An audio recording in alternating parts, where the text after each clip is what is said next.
How's it going, Rogues Gallery, and welcome to another Grand Archive video here on Red Zone Rogue. Today we're going to be opening up and reviewing the two upcoming Distorted Reflection starter decks. We have Diana and Ciel. I'm really excited to open these up and check them out. These are coming out on July 25th, so think of this as a little bit of an advanced opening and review. I picked these up courtesy of the Weebs of the Shore team at Grand Archive World, so really excited to open these up and check these out. I think Distorted Reflections is looking to be my favorite Grand Archive set to date. I love the theme, I love the flavor, and the cards are so good. If you haven't seen our spoiler video already, definitely check it out. It just came out a couple days ago. And I do want to mention, before we get started, that we will be hosting another Red Zone Rogue and Grand Archive starter deck event in the Rogues Gallery Discord. It's going to be, obviously, with these starter decks. Cost is $20 to enter. You will need to bring your own starter deck. It is in the Rogues Gallery community Discord, but we do have official prize support from Weebs of the Shore, so we have event packs. So everyone will get an event pack no matter what. It is participation pricing, and I'm going to be doing a big raffle at the end.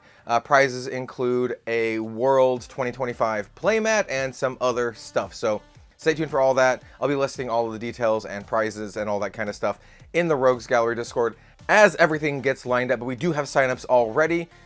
We have a limited amount of spots, only 40 players, so sign up down below. Let's get started. I'm really stoked. Ciel and Diana. So, you might be wondering, hey, which one of these should I pick up? And honestly, at the end of the day, I think the answer is whatever one looks coolest to you, or whatever one that you would like to start your Grand Archive journey on.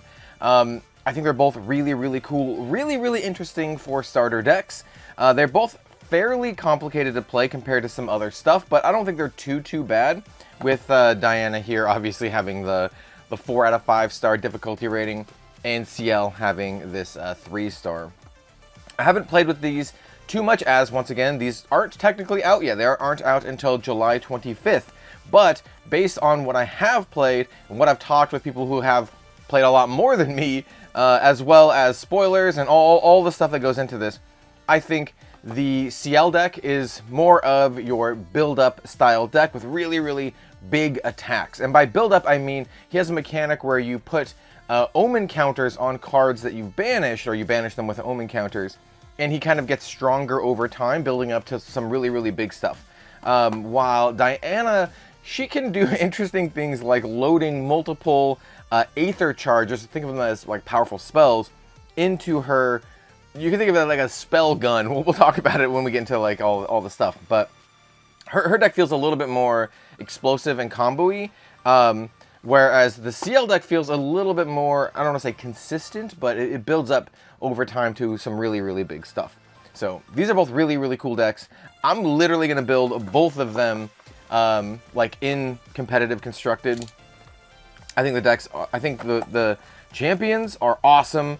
And like I said, I think Distorted Reflections is setting up to be my favorite Grand Archive set to date. So let's open up Ciel first, because I will say, by the way, there's a full deck list on the back. I will say, don't get me wrong, I liked Tenoris, the previous Guardian, but his playstyle really didn't vibe with me. However, I guess the cards are just front-loaded. However, Ciel really vibes with me. I think the playstyle looks awesome. I think the character looks awesome. So I'm actually pretty stoked to build my first like fully fledged Guardian deck. So here we have like the how to play quick start guide. I understand why they don't put a rulebook in there, but I would like them to put rulebooks in there. Maybe for the Reco deck products, I don't know. Anyway, there's the quick start guide. Yep. And then here we have one of the big mechanics of Ciel, and that is his Mastery Guardian skill, Servile Possessions. And as you can see here, it says whenever your champion attacks, depending on the amount of omens you have, you get a buff, right? So 1 to 2, the attack gets +1, 3 to 4, the attack gets +2, and on 5 or more, the attack gets +3, and you draw a card into your memory. It's really cool, which is why I call him kind of like a build-up deck. Not ramp, because ramp means something very specific in trading card games. So yeah, let's take a look. The Ciel deck is a fire deck. The Diana deck is a water deck. We do have some reprints in here, just kind of like staple reprints and some cool cards with new art, but nothing like super expensive or fancy. These are like the starter decks. These are not meant to be like hyper competitive, like well, I don't know if the Reco decks are meant to be hyper competitive, but the Recollection decks tend to be a lot stronger, but they're also a lot more expensive. So anyway, we have our Spirit of Fire with new flavoring from Distorted Reflections. We have our Ciel Loyal Valet. Now, we're not going to read over every single card in here. The spoilers are up on the website if you want to check them out on the Grand Archive official website. But we are going to talk about Ciel. Also, it doesn't look like we got the CSR. You can get a CSR in here. I've never been that lucky. I don't actually know where they would be. So we will talk about Ciel. So Ciel, on his level 1 version, Ciel Loyal Valet, he has 20 health. He's a champion guardian human. On enter, you gain your Servile Protection Mastery, which is cool. And then he has an inherit effect. At the beginning of your end phase, you may banish a card from your graveyard or hand and put an omen counter on it. So this is how you get omen counters over time. You definitely want to be banishing cards from your graveyard if you can, but in a pinch, you can banish them from your hand. Next up, we have Ciel Omenbringer. I really love Ciel. He's so cool. 25 health. Ciel Lineage, so only into Ciel. On enter, for each omen you have, discard a card from your hand or memory and draw a card into your memory. So it kind of like helps you do a little bit of mulligan swapping kind of stuff.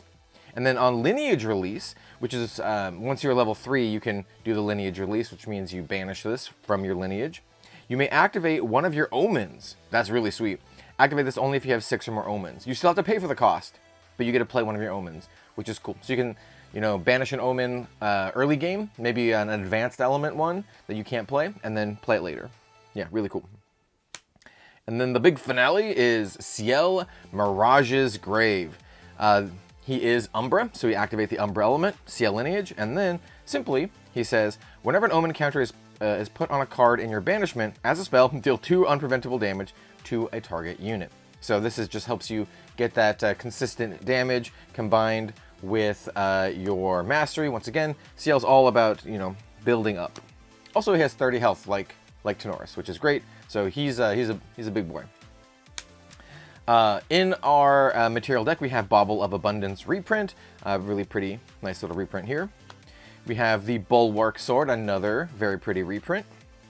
We have the Grand Aiguille. I think it's Aiguille. I don't know. It's been a while since I've taken French or spoken French. I have taken 7 years of French, which will help with this set. But anyway, it's a 0-drop, a Regalia weapon, Guardian Sword. I do believe it is Ciel's like signature weapon, at least a weapon we see with him in a lot of art. It's a 1/2 class bonus. As long as you have 2 or more ally omens, this gets +1. So it's a 0-drop 2/2 as long as you have 2 or more ally omens. So pretty sweet with Ciel. We have the Leporine Mask. This is kind of like another one of his signature things. It's a 0-drop Regalia item, Guardian accessory. For 6, and you banish it, draw a card into your memory. This costs X less to activate, or X is the number of omens you have. So this is essentially like your backup charger. It can cost a lot less depending on how many omens you have. Pretty cool. Could even be almost a Grand Crusader ring if you have 6 omens. So definitely a staple for Ciel. These are the kind of cards, you know, why you want to get the starter deck, because I'm pretty sure these are going to be cards that you can only get in the starter deck. It's just something that they've done. There's usually a couple starter deck exclusives. We have a reprint of Life Essence Amulet with new art. We have the Manxam Armoire, 0-drop Regalia item, Guardian accessory, Ciel bonus, banish Manxam Armoire. Return one of your omens to your hand. If you do, banish a card from your hand and put an omen counter on it. This is really, really, really sweet. Not only do you get to kind of like get back one of your omens that maybe you banished earlier on, you get to also put a new omen in there, which is good for effects like Ciel Mirage's Grave, so you can trigger that damage effect, which is really, really cool. Or any other effect that cares about, you know, putting omens, omen counters on stuff. And anyway, good card. Very, very good card. We have a new Tariff Ring, very cute, kind of like a little bunny ring. And then we have the Grand Sonnieri. Sonnieri. I don't know. I'm like, oh yeah, I speak French, and then I'm just like, whiff, absolute whiff. So this is another one of Ciel's signature weapons. This one is a 1 cost, 2/3 Ciel bonus. As long as the total reserve cost of your omens is 10 or greater, this gets +2. This is a big one. This smashes for 4 damage over 3 attacks, so that's 12 virtual damage on this card. Really, really nice. And that's going to be it for our material deck. Now, once again, we're not going to go over every card. I just really wanted to cover like the material deck cards, because these are, in a lot of regards, your most important cards in Grand Archive, because you have access to these at all times. We'll do the same thing for Diana as well. Anyway, I think Ciel seems really, really cool. So you essentially you just want to banish stuff, put omen counters on them, and then build up over time. So we have a Koi Bouclier. Once again, we're not going to be reading off everything from here on out, but I think this card's pretty cool. And once again, the art and the setting and the flavor is great. Here's a reprint of Heavy Swing featuring Ciel. We get 4 of those. Here's Idle Thoughts. I think it's literally in every single starter deck of all time. We get 4 of those. Great Floating Memory. Lamentations Toil. A pretty nice new attack for Ciel. It just gets pumped up, equal to the highest power stat among your omens. Pretty cool. Get a couple of those. We get Martial Guard, a nice little card that has Floating Memory. So that's nice. You get to prevent some damage. We have Overpowering Defense. Yeah, negate all card activations you don't control, but you can only do this if only a Guardian unit you control is attacking. So interesting card. Sablier Guard. It's just a 3-drop. What is this? Oh yeah, no, this is the one that gets pumped up for every omen you have. This card's pretty sweet actually. Oops. It gets pumped up for every omen you have with different reserve costs. So you want to banish like a 1-drop, a 2-drop, a 3-drop. Probably not like, it'd probably be more like a 4-drop, 3-drop, 5-drop kind of deal. But this can be really big. Stalwart Shieldmate. This is a reprint. 4 of these with brand new art. Probably my favorite art so far for the Stalwart Shieldmate. Great little taunt Floating Memory. We have Vigil Rampart. Another new Guardian card. It's alright, class bonus. It's basically a 4-drop 3/4, which is actually not bad stats at all. Whimsy's Warden, really cute art. This is just a little interceptor, and it also gets a +2. So this can be a 3/2 interceptor if you have 2 or more omens. So actually pretty aggressive here. We have the Conflagrant Sentinel. Yep, whenever you on enter, you can discard a card if you do put a buff counter on this. So it's a 3-drop 3/3. Pretty good, actually. This actually helps you set up for Ciel, right? Because you can discard that card, get the buff counter, and then banish that card for an omen later. We have Flamme Sorcelle. Flamme Sorcelle pardon me. I'm getting a little ahead of myself. I was like, which one is this one? Draw a card and then discard a card. If the reserve cost of the card is equal to the reserve cost of one of your omens, draw another card. Oh yeah, this is sweet. This card's really sweet. It's like a better creative shock for Ciel. New art, Tempered Steel. Very cute. Gonna use this one in all the decks that care about Tempered Steel. Floating Memory, get a durability counter on one of your weapons. Torch Marshal, 3-drop 4/3, which seems good, but it costs 2 anytime you want to declare an attack. So I'm unsure about this card. And now here we have a big old chunk of Umbra cards. We have Devotion's Price. You pay 2, discard 2, and then for each omen you have with different reserve costs, you draw a card, and then until end of turn, you can't draw more cards. It's interesting. It's just a 1 of SR here, I believe. So I'm interested to see if this card sees a ton of play. I don't know. This is likely also going to be a card in the main set. We don't know for sure yet. I don't think at the time of this recording. Nocturne's Oblivion. 3-drop fast as long as you control 5 or more omens with different reserve costs. This card costs 2 less to activate, so it only costs 1. Destroy target non-champion object. Banish this. This card is really strong. Yeah, I like this one quite a bit. Ombre Chevalier. This is a 3-drop 3/3. On enter, return one of your omens to your hand. If you do, banish a card from your hand and put an omen counter on it. Also really good. You'll likely not be running this in the final version of the deck, but for the starter deck, I think this card is really solid. We have Reverse Affliction. 1-drop fast, banish a curse card from your champion's lineage. If you own that card, put an omen counter on it. Pretty sweet, actually. We have Sinistre Stab. We have it's a 3-drop attack. Attacks for 4. On hit, if you have 5 or more omens, you may put Sinistre Stab on the bottom of the hit champion's lineage. Otherwise, put Sinistre Stab on the bottom of your champion's lineage. And an inherited effect, the object gets -3 health. So they just get that. And then finally, we have a reprint of Umbracite featuring Ciel. And so as you can see, this is kind of a deck where you just build up your omens and you get get rewarded for doing so. You definitely want to get your Umbra element active. And yeah, I think this deck is just really, really cool and really interesting. Much more interesting, I think, than Tenoris. So I'm very, very much looking forward to playing Ciel. He seems super, super cool.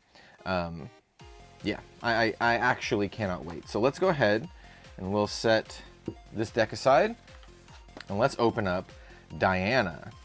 I believe her level 1 is at Aether Dilettante or something to that effect.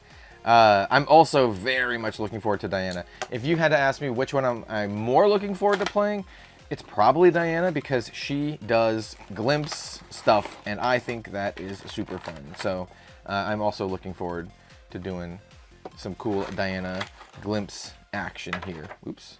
2 cards are in the back. We have the Astral... Oh, a couple Astral Shard tokens. That makes sense. We'll go ahead and stick this back in here. Alright, so she has Astral Shard tokens. Just a 0-cost token. You can sacrifice it and glimpse 2. Now, very similar to Arisana, we want to be glimpsing once we hit level 3, but it's a little bit different. And we'll go over that as we get to those cards. But there is a mechanic like Star Calling. So we have our Spirit of Water. So this deck, by the way, it's a water deck, but it's more of a mid-range starter deck and water deck than a lot of the other water decks. It's not really a hard control, so it's a little different than some of the other water decks. So here we have our level 1 Diana Aether Dilettante, 19 health. On enter, if Diana is distant, materialize an Aetherwing card from your material deck. You still pay the costs. An inherited effect, ranged 1, which is cool. She just permanently has this ranged 1, and then her level 2 also has an inherited ranged 1. So these stack, so these are ranged 2, essentially, which is really, really good. So she just gets that as she goes forward. And then Aetherwing cards. Aetherwings are, think of them as like your bows or your guns. She is a ranger. We use the Aetherwings, and we load up our, what are they called? The Aether charges into the Aetherwings. Just making sure I get all of the nomenclature right. But yeah, so on enter, she needs to be distant, but if she's distant, we get to materialize an Aetherwing card. We still pay the cost, so likely a 0-drop, but we could do a little bit higher if we need. So level 2 Diana Judgment's Arrow. She has 22 health.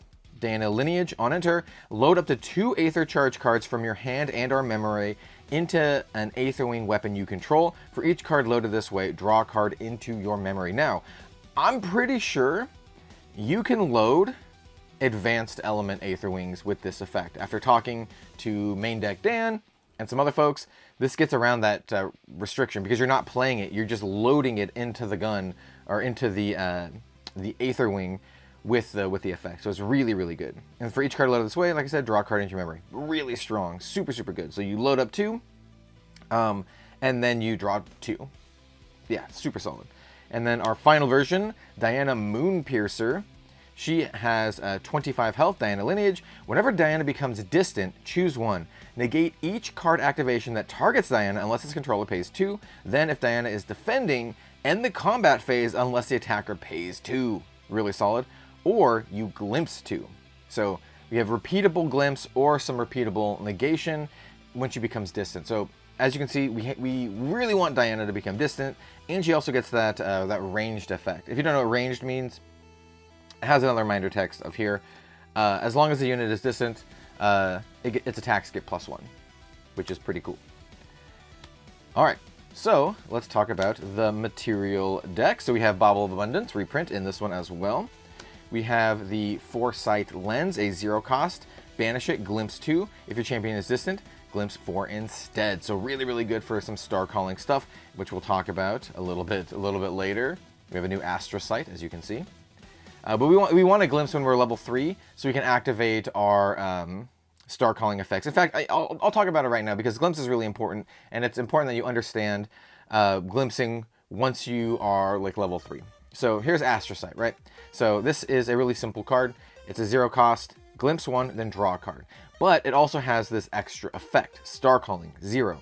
As you're looking at this card while glimpsing, you may activate it by paying its cost if you do put all other cards you're looking at on the bottom of your deck in any order. So essentially, you do need to have the Astro Element enabled in order to do this, right?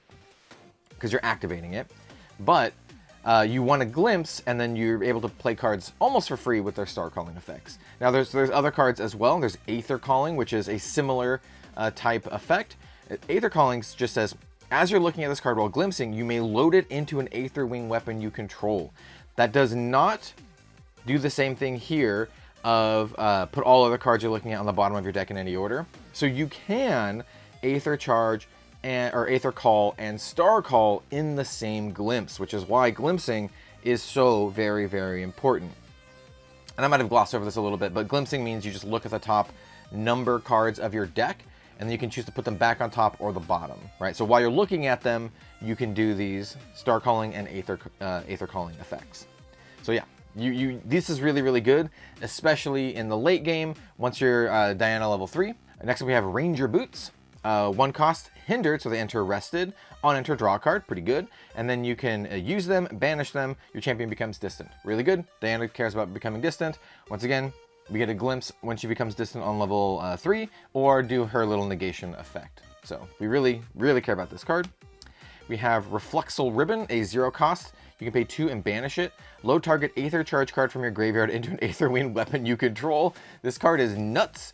It just lets you get back your best Aether Charge from your graveyard. Next up we have Seeker's Aether Wing. So this is going to be one of the ones that we pull from our Diana level 1 because it costs 0. This is an Aether Wing. It attacks for 1 and has 3 durability. It is a weapon. And like I said, think of these like a spell guns, right? Where you load your spell bullets. However, with your spell bullets, you can load multiple at a time, or you can load multiple total, potentially at a time, like with the level 2 that it puts 2 in there.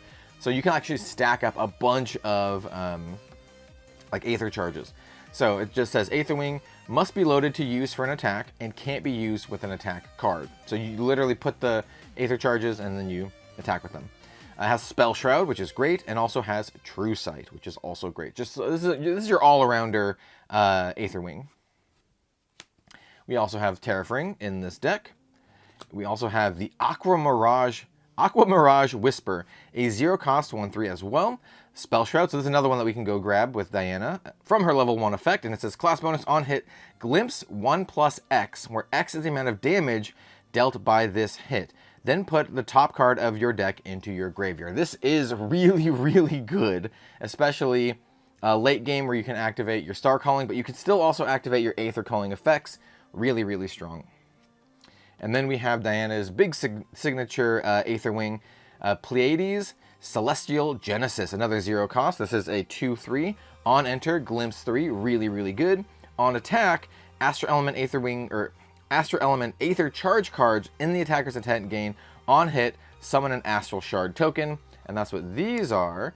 You just gotta sacrifice them and glimpse. So this card is really, really good for Diana. Does everything that you want. It's almost like it's her signature weapon. And so that is Diana's material deck. And as you can see, it's a little bit more complicated to play than Ciel, but I think it's going to be really, really fun. I'm really looking forward to it. You have all these glimpse effects. You can make Diana distance. She has those repeatable glimpse effects, and then you can load up your Aether Wings with your Aether Charges and have some really big, cool attacks. So, all right. Let's actually show some of those off. So this is Etheric Calibration. This is an Aether Charge spell. It does 1 damage when it is shot off from your Aether Wing. Costs 2, glimpse 4, reveal the top card of your deck. If that card is an Aether Charge card, put it in your memory. Really solid. You may load Etheric Calibration into an Aether Wing weapon you control.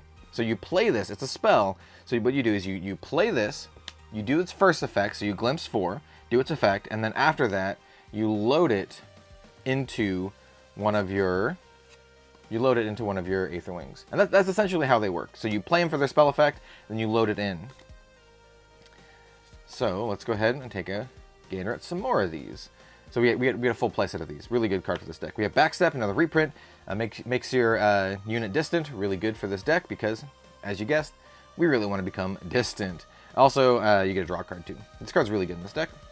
We have Charge the Soul. This is another Aether Charge. So Ranger Aether Charge spell. It only does 1 damage. Deal 1 damage to target unit. So you do that when you play this. Then you may load this into your weapon. So yeah, you play this and then you load it in your weapon, and then when you fire it off, it's just doing the attack. But it also has floating memory, so this is probably going to be a staple for Diana. We have Idle Thoughts, just 3 of in this one. We have Prudent Knock, a 2 cost. Draw a card into your memory, then you may load Prudent Knock into an Aether Wing weapon you control. Great, so just once again, just attacks for 1, but it has that first effect as well. Pretty good. Reposition, another reprint. Great for becoming distant, also has floating memory, so solid for this deck. We have Stalwart Shieldmate reprint again, another 4 of. We have Corsair Captain. This is a 1/3 for 3 with range 2 and floating memory, so pretty solid. Dissuading Ether. So this is another one of those Aether Charge spells. This one's a reaction as well. So this one, instead of doing it on your turn at slow speed, it has fast speed, so it costs 2. Target unit's attacks gets -3 until end of turn, and then you load this up. So actually really solid, right? Prevents some damage, and then you can load up this into your Aether Wing. Once again, remember, you can have multiple Aether Charges in your Aether Wing. You just kind of like stack them all up, and then when you attack with it, they all kind of like launch at the same time, which is pretty cool. So we got 4 of those. We have Drown in Aether. This is a fast activation class bonus. Target rested ally gets -3 health until end of turn, and then you load this. This is really solid, so it's removal, and it fuels your Aether Wing. We have Undercurrent Vantage, beautiful, beautiful art here. So 2 costs, Glimpse 3 with floating memory. This is really, really solid in this deck. You really want to do that glimpsing. Very good. And then now we have the rest of our deck, which is Astral Element. We already talked about Astral Spirit, or Astra Sight. Astral Spirit. We have Constellation's Blessing. So we already kind of went over this, but we'll go over it again. So it costs 1, it has that Aether Calling effect. So as you're looking at it while glimpsing, you may load it into a Aether Wing weapon you control. And notably, this one has element bonus, so you have to actually have this Astra bonus to do that Aether Calling effect. But still really good. And then class bonus, when you actually play it for the cost, you draw a card, and then you can load it into your weapon. And this one hits for 2. So really solid on this one. We have Guided Starlight, a 2 cost 2 attack. This one also has element bonus, Aether Calling. And then your champion's next attack this turn gains unblockable unless an opponent pays 3, which is solid. And then you load this into your Aether Wing. Good way to help close out the game, especially if you have a ton of Aether Charges in your Aether Wing. We have Meteoric Volley. So this one costs 3. Activate this only if your champion is attacking. This card is nuts, by the way. For each Aether Charge card and the attacker's intent, create a copy of it in the attacker's intent. So if you have like, Guided Starlight, and where's the other one? And a Constellation's Blessing. It basically just doubles all the ones you have attacking. So very strong. This card is very good. We have Poised Occlusion, a 2 cost fast negation spell. So it says negate target card activation. Put the card that has negation activated into the owner's memory. So you negate a thing, it goes into the memory, right? And then also class bonus, you draw a card into your memory and your champion becomes distant. Really, really good because once again, we can choose to glimpse 2 when we go distant. And we also have the extra negation effect if there's like a big chain going on. Anyway, this card's pretty sweet. We have Sidereal Spell Shot. Absolutely gorgeous artwork on this. It costs X. This one is an Aether Charge spell. It has Aether Calling, element bonus, and then class bonus, you glimpse X. Then you load this into an Aether Wing control. So really solid. You can play a whole bunch if you want to do a big glimpse. And the final card we have here is Starbirth, a 1-drop action cleric spell. It's slow. Draw a card, and then you summon, or draw a card in your memory, and then you summon an Astral Shard token, so you can cash this in for glimpse later. So yeah, this deck I think is super, super fun. I haven't played it a ton. But things to note, as I mentioned, when you're doing your glimpsing, you can Aether Call multiple if you have multiple. So if you are level 3 and you see like, let's say for these two, for example, if you see both of these while you're glimpsing when you're level 3, you can load both of them up with the Aether Calling, which is really sweet. And you can still do the Star Calling on top of that as well. Yeah, this deck is cool. It's a ton of fun. Same is true for being able to just load up a ton of Aether charges into your, I keep calling it a spell gun, but in your Aether Wing, right? Just load up a bunch of them, and then you can just do a lot of damage.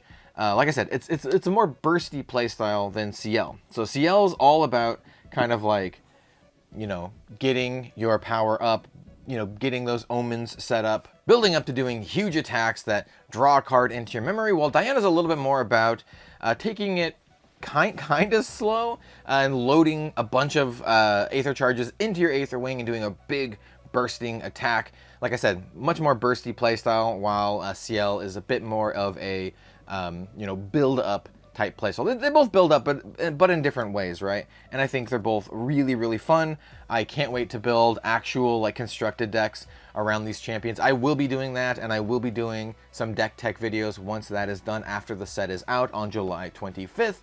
But yeah, I highly recommend picking these up. You know, whatever one suits your fancy, maybe both, and try them out. Nothing much more to say. I'm super stoked for Distorted Reflections. And yeah, thanks so much for watching, everyone. Don't forget, we're doing the Starter Deck event on August 2nd. Sign-ups in the description down below. We are filling up. We only have 40 slots available. I think we already have about 10 taken up at the time of this recording. And if you want to, you know, learn to play these decks in a really chill environment, like I said, participation prizing, the way it works is that we have 3 rounds, and in those rounds, you basically just play as much as you can in the time limit. Each round is an hour long. I don't care how many times you win. You're going to get prizing no matter what, and we're doing a raffle at the end. In order to be eligible for the prizing and the raffle, you do have to play all 3 rounds. I don't think that's too much of an ask. You just have to be there and play the rounds. You'll get something. You're at least going to get some event packs and a really nice token. We're going to be doing a Alice token, perhaps, that we're going to make it so, you know, you can use it as a fun little thing for any element, I think. So no matter what deck you pick, you can use the token. With beautiful art by fan favorite artist Lucky Yuki. So yes. Anyway, that's enough of that. Thank you so much for watching. I really appreciate you, and we'll see you next time.